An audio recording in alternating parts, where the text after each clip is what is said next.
Hello there everyone! In today's Matplotlib tutorial on the Future Programmer YouTube channel, we're going to talk about how to create pie charts using the Matplotlib package of the Python programming language. Without further ado, let's go ahead and get started.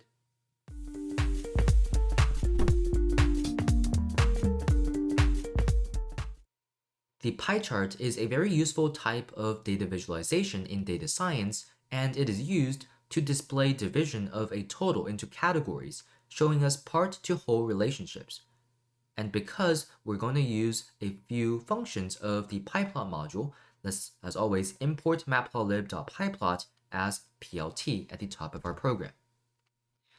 The main function that we will be learning today is the plt.py function, which is how we can create and customize pie charts.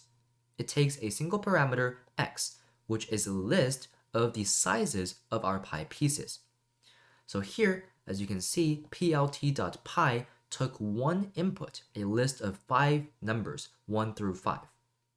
If I run this code, we can see that we have 5 wedges on our pie chart.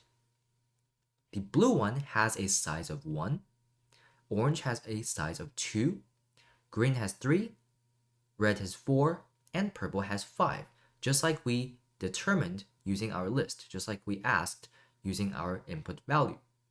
And after we call plt.py, we want to call plt.show to show this pie chart on our screen.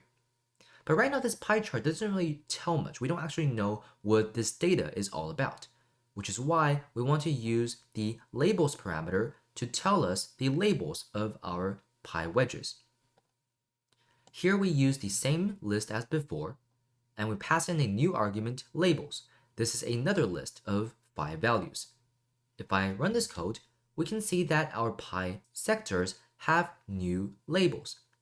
For instance, the blue wedge right here has a label of history, and that is because the first value here is going to be corresponded to this value right here.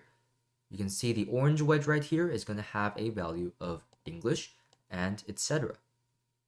There's also a lot of other customizations that we can add to our pie charts. Here is a plot with some of these modifications. I'll talk through each of these modifications, but we can see that this pie chart is a lot different than the ones we had before. So let's talk about one of these at a time. So we have the list. This is the same as before. We have the same labels list as before. And now we have a new one, auto PCT, auto percentage. This is going to be a format string of how we want our percentage values to be displayed on our pie chart. Here, we use %.1f%%.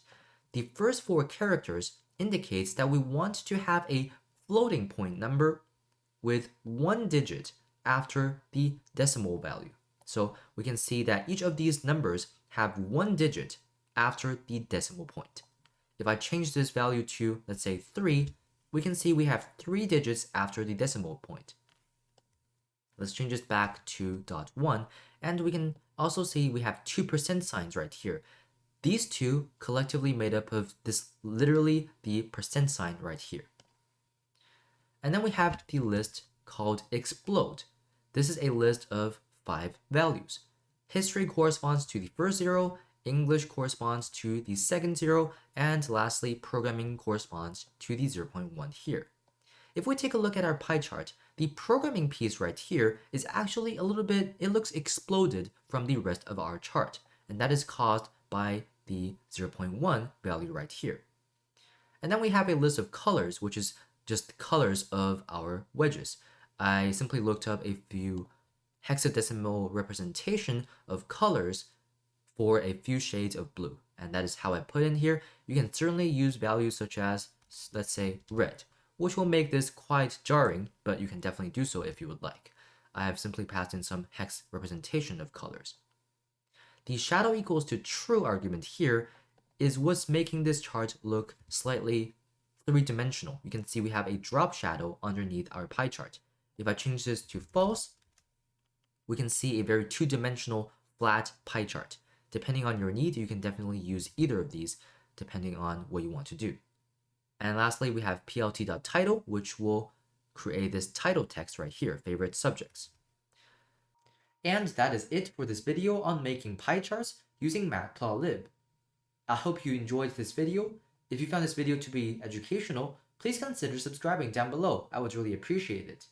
With that said, thank you very much for watching this video, and I hope to see you in future programming tutorials.